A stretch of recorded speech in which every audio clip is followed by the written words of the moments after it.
Welcome back to my channel. আপনারা আশা করি সবাই ভালো আছেন, আমিও ভালো আছি। আজকের মেইন টপিক যে বিষয়টা নিয়ে আলোচনা করব সেই বিষয়টা হচ্ছে যে 2025 সালে অল যে সিজনটা সেই সিজনটা আসবে কিনা এই বিষয়টা নিয়ে আলোচনা করব, এবং যদি আসে তাহলে কিভাবে আসবে, এবং এই বিষয়গুলো আপনাদের একান্ত জানা প্রয়োজন। কারণ আমরা মোটামুটি প্রায় যেই কাজটা করি সেই কাজটা হচ্ছে যে আমরা যে কোনো কয়েনে ইনভেস্ট করে থাকি, এবং প্রত্যেকটা কয়েনে 2025 সালে ভালো একটা প্রফিট দেবে না এই কথাটা প্রথমত মাথায় ঢুকাই নিন। কারণ প্রত্যেকটা কয়েনই অল সিজনে কিন্তু এইবার 2025 সালে ভালো পারফরমেন্স করবে না। এমন কিছু কিছু কয়েন আছে যেই কয়েনগুলো ভালো পারফরমেন্স করবে, এবং কিছু কিছু কয়েন আছে যেই কয়েনগুলো ভালো পারফরমেন্স করবে না, এবং প্রত্যেকটা বিষয় নিয়ে আজকে ডিটেলস আলোচনা করব, এবং সেই সাথে আলোচনা করব যে 2025 সালের অল সিজনটা কেন দেরি হচ্ছে এবং আমরা হতাশার কোন পর্যায়ে আছি সেই বিষয়গুলো নিয়ে আলোচনা করব।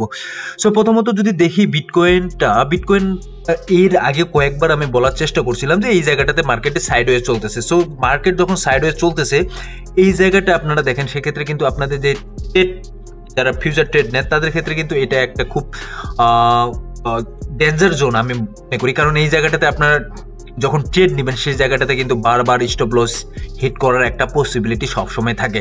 সো আমার মনে হয় যে আপনার এই যে সাইডওয়েজ মার্কেটে এই সময় আপনার ফিউচার ট্রেড নেওয়া এটা ঠিক হবে না। দেন তারপরে যে বিষয়গুলো নিয়ে আলোচনা করবো সেটা যদি ডোমিনেন্সের ক্ষেত্রে দেখি, ডোমিনেন্স কিন্তু কিছুটা মোটামুটি নিচের দিকে আসে, এবং ডোমিনেন্স নিচের দিকে আসার পর আবার কিন্তু উপরে দেওয়ার চেষ্টা করতেছে। এখন কথা হচ্ছে যে এই যে বারবার মার্কেট পাম্প করতেছে, ডাম্প করতেছে, পাম্প করার পর আমাদের মনের মধ্যে একটা আশা কাজ করতেছে যে এই বোধহয় মার্কেট এখান থেকে উপরের দিকে গেল, এই মনে হয় মার্কেটে একটা ভালো মুভমেন্ট আমরা দেখতে পাবো। গতকালকেও দেখি, যদি 24 ঘন্টায় আমি দেখি সেক্ষেত্রে কিছু কিছু কয়েন পাম্প করছে, কিছু কিছু কয়েন ডাম্প করছে।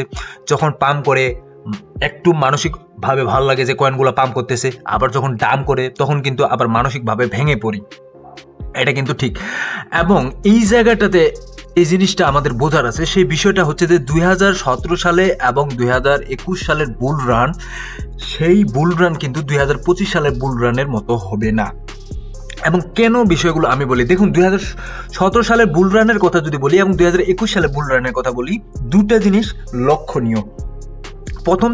প্রথম যে জিনিসটা হচ্ছে সেটা হচ্ছে যে ওই সময়ে ক্রিপ্টো মার্কেটে যে কয়েন ছিল বা টোকেন ছিল সেটার পরিমাণ কিন্তু খুবই নগণ্য, খুবই কম ছিল। এই মুহূর্তে যদি ক্রিপ্টো টোকেন দেখেন, প্রতিদিন মিলিয়ন মিলিয়ন টোকেন ক্রিপ্টো মার্কেটে ঢুকতেছে, এটা খুবই অ্যালার্মিং। আমি কয়েকটা ভিডিওতে এই বিষয়টা আপনাদেরকে বলছিলাম যে এটা অ্যালার্মিং, এবং এখান থেকে আমাদের সাবধান থাকতে হবে যে প্রত্যেকটা কয়েনে আমরা এই জায়গাটাতে ইনভেস্ট অবশ্যই করব না। দ্বিতীয় যে বিষয়টা আছে সেটা হচ্ছে রেড কার্ড এবং মানি প্রিন্টিং। দেখুন এই মুহূর্তে যে রেড কার্ডের অবস্থান এবং মানি প্রিন্টিং কিন্তু এই মুহূর্তে এখন পর্যন্ত হচ্ছে না। 2021 সালেও যদি দেখি সেক্ষেত্রে 2021 সালে দেখব যে বিটকয়েন ওই সময় ডোমিনেন্স টপে ছিল, বিটকয়েনের ডোমিনেন্স টপ ছিল, এবং বিটকয়েনের ডোমিনেন্স টপ থাকার পর যখন মার্কেটে 2021 সালে একটা করোনার মতো মহামারী আসে, দেন মার্কেটে কিন্তু টাকা প্রিন্ট হয় প্রচুরভাবে, এবং যার কারণে অল সিজনে কিন্তু একটা মোটামুটি ভালো পাম্প আসে কুইকলি। সো এই বিষয়টা কিন্তু এবার হচ্ছে না, কারণ মানি প্রিন্টিং হচ্ছে না, রেড কার্ড হচ্ছে না, যে জিনিসটা কিন্তু খুবই ধীর গতি হচ্ছে। এর ফলে আমরা এখন পর্যন্ত অল সিজন দেখতে পাচ্ছি না।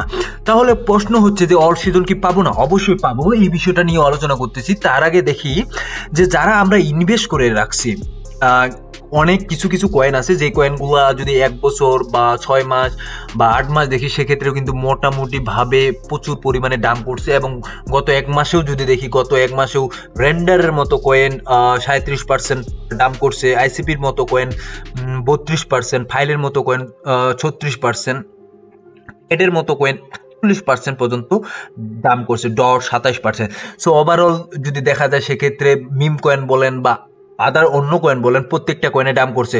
যারা ভার্চুয়াল কয়েন হোল্ড করে আছেন তাদের পোর্টফোলিওতে এই মুহূর্তে 64% দাম শুধুমাত্র ভার্চুয়াল কয়েনে।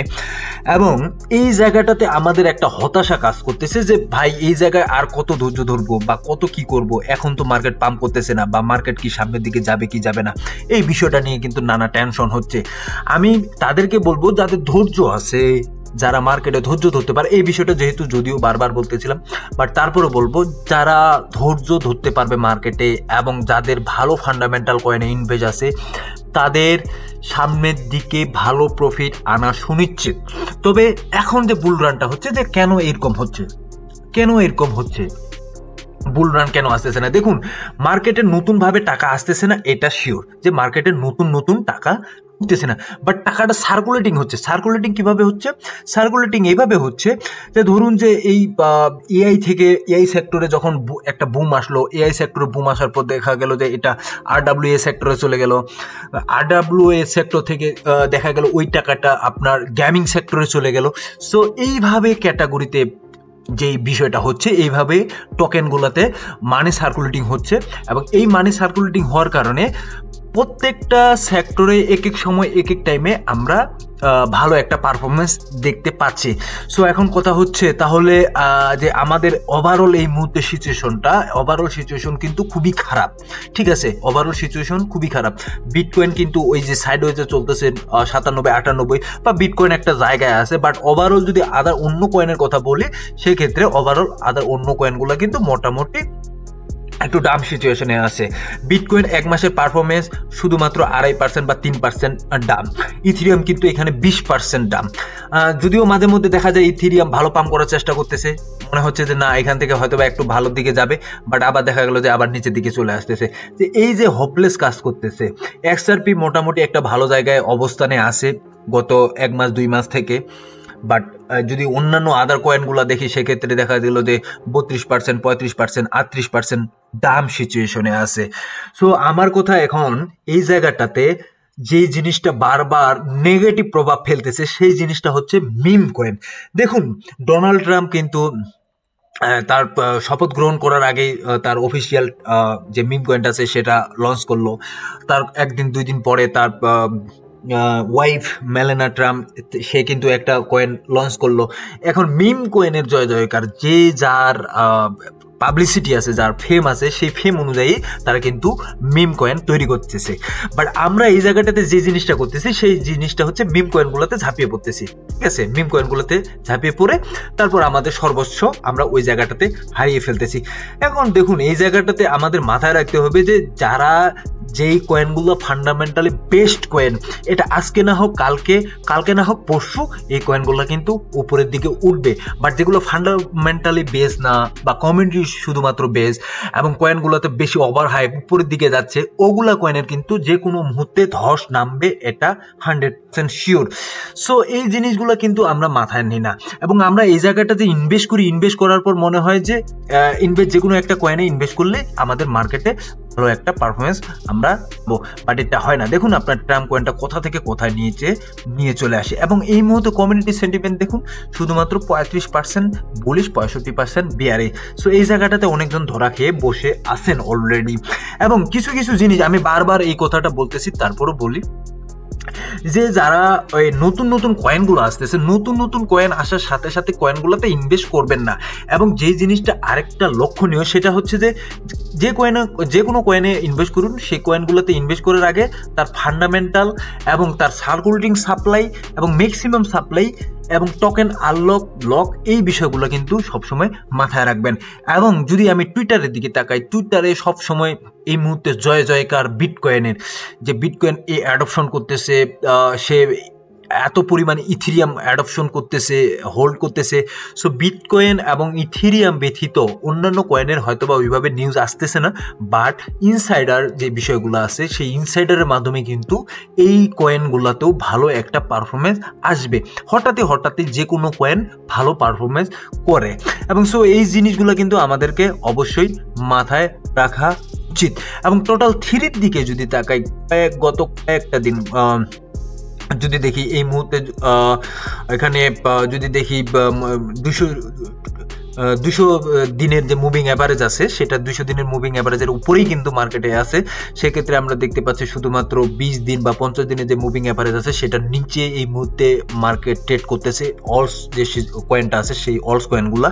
বাট আমার কথা এখন এইটা হচ্ছে যে অলস কয়েনের যে আপনার পয়েন্টটা আছে সেই পয়েন্টটাতে এই মুহূর্তে যদি দেখি সেটা হচ্ছে গত কয়েকদিন আগেও যেই বলছিলাম যে এখানে 1 ট্রিলিয়ন হিট করাটাই অলস কয়েনের জন্য এই মুহূর্তে সবচেয়ে বড় বেশি যে কাজ, সবচেয়ে বড় কাজ সেটা হচ্ছে অলস কয়েন 1 ট্রিলিয়নই হিট করা। এবং দেন এখান থেকে কিন্তু যখন আমরা দেখি যে এখানে অল টাইম হাই ক্রিয়েট করে $1.16 ট্রিলিয়ন সে তখন কিন্তু মার্কেটে হিউজ পরিমাণ কয়েন আছে যে কয়েনগুলা ভালো পারফরমেন্স করছে। এবং ফ্যান্টমের মতো কয়েনও কিন্তু ওই জায়গায় ভালো পারফরমেন্স করছে, বা লাইট কয়েনও কিন্তু মোটামুটি এই মুহূর্তে যদি দেখি ভালো পারফরমেন্স এখনও আছে। সো কিছুদিন ভালো পারফরমেন্স করতেছে আবার নিচের দিকে আসতেছে, ভালো পারফরমেন্স করতেছে আবার নিচের দিকে আসতেছে। এবং কার্ডানোর মতো কয়েন যেখানে $1 উপরের দিকে ছিল সেই ডলার এখন কিন্তু 80 সেন্ট বা 79 সেন্টে ট্রেড করতেছে। এবং সোলানা কিন্তু $200 উপরের দিকে ছিল এবং অল টাইম হাই নতুন করে ক্রিয়েট করে আবার কিন্তু নিচের দিকে আসে। সো কথা হচ্ছে ধৈর্য ধরতে হবে। এই কয়েনগুলো আপনারা হোল্ড করে আছেন মানে এই কয়েনগুলোতে ধৈর্য ধরুন, বাস মার্কেটের টেনশন আপনাদের করার দরকার নেই। মার্কেট অটোমেটিকলি সময় অনুযায়ী মার্কেট উপরের দিকে উঠে যাবে। এখন কিভাবে উঠবে সেটা তো বললাম যে কয়েনগুলোতে এখন নতুন করে টাকা আসতেছে না মার্কেটে, সে কারণে এই অবস্থা। যখন মার্কেটে নতুন করে টাকা আসবে তখন আমরা ভালো একটা অবস্থান দেখতে পাবো। এখন যে বিষয়টা হচ্ছে সেটা হচ্ছে সার্কুলেট হচ্ছে এই আপনার এআই সেক্টর থেকে কয়েন আপনার আরডাব্লিউএস সেক্টরে যাচ্ছে বা আরডাব্লিউএস সেক্টর থেকে বা গেমিং সেক্টরে যাচ্ছে। এইভাবে কিন্তু কয়েনগুলোতে টাকা সার্কুলেটিং হচ্ছে। সো এই বিষয়টা আমাদের মাথায় রাখতে হবে। একান্ত ভালো কয়েন ব্যতীত কোনো কয়েনে, মিম কয়েন বা আদার কয়েনে ইনভেস্ট করবেন না, এবং এগুলো অবশ্যই রিস্কি অ্যাসেট। আমি অবশ্যই হাত জোড়ে করে আপনাদের কাছে রিকোয়েস্ট, আপনারা যদি মার্কেট টিকে থাকতে চান, আমি টিকার কথা বলবো না, আপনারা যদি মার্কেটে আসলে টাকা তৈরি করতে চান সেক্ষেত্রে মিম কয়েন থেকে দূরে থাকুন। কারণ যে কোনো মুহূর্তে এই কয়েন একবার নিচে আসলে সেই কয়েন উঠার কোনো নাম নেই। সেই কয়েন হয়তো বা 2 বছর 3 বছর বা 4 বছর আপনাকে একটা জায়গায় স্টেক করে রেখে দিল, বা ওই কয়েন থেকে যে আপনি যে প্রফিটের কথা চিন্তা ভাবনা করতেছেন সেই প্রফিটটা হয়তোবা কোনো সময় আর উঠাইতেই পারলেন না এবং মার্কেটকে একটা গালি দিয়ে চলে যাবেন। সো আমাদের এই মুহূর্তে যে বিষয়টা দরকার সেই বিষয়টা হচ্ছে যে মার্কেটে আমরা ইনভেস্ট করব সেই কয়েনগুলোতে, যে কয়েনগুলোতে ফান্ডামেন্টালি ভালো এবং যে কয়েনটা আমার কাজের বা যে কয়েনটার ইউজ কেস আছে সারা বিশ্বে সেই কয়েনগুলোতে। সো ধন্যবাদ, সবাই ভালো থাকবেন, সুস্থ থাকবেন, দেখা হবে নতুন কোনো ভিডিও নিয়ে আগামী দিনে।